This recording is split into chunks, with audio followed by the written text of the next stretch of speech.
सगरों की सरकार हुई तो पीने को पानी न मिलता था। भुतलाते थे वो हमको और पापी सुनने को मिलता था। जब सगरों की सरकार हुई तो पीने को पानी न मिलता था।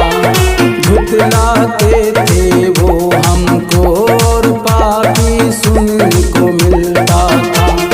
तब बाबा साहब ने हमको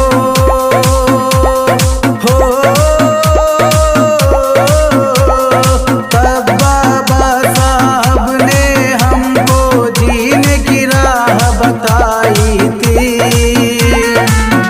एक भीम नाम का योद्धा था जो जग में धूम मचाई थी। एक भीम नाम का योद्धा था जो जग में धूम मचाई थी।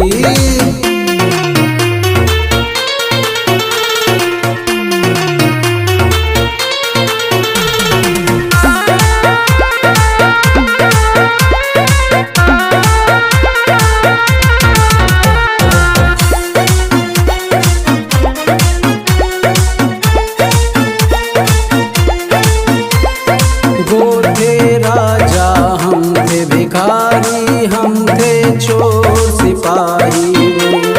हम करते थे खेती किसानी, बनते वे व्यापारी थे।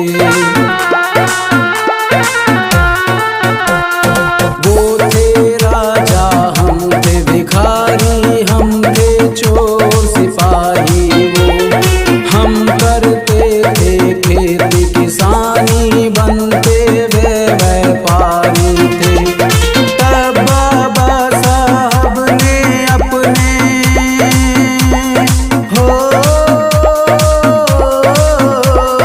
तब बाबा साहब ने अपने हक की लड़ाई थी। एक भीम नाम का योद्धा था जो जग में धूम मचाई थी। एक भीम नाम का योद्धा था जो जग में धूम मचाई थी।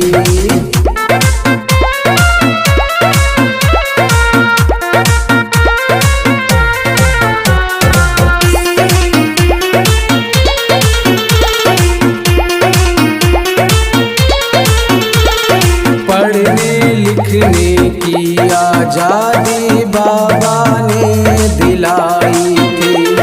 संसद मंत्री के पद पे हैं बैठे साहब की ही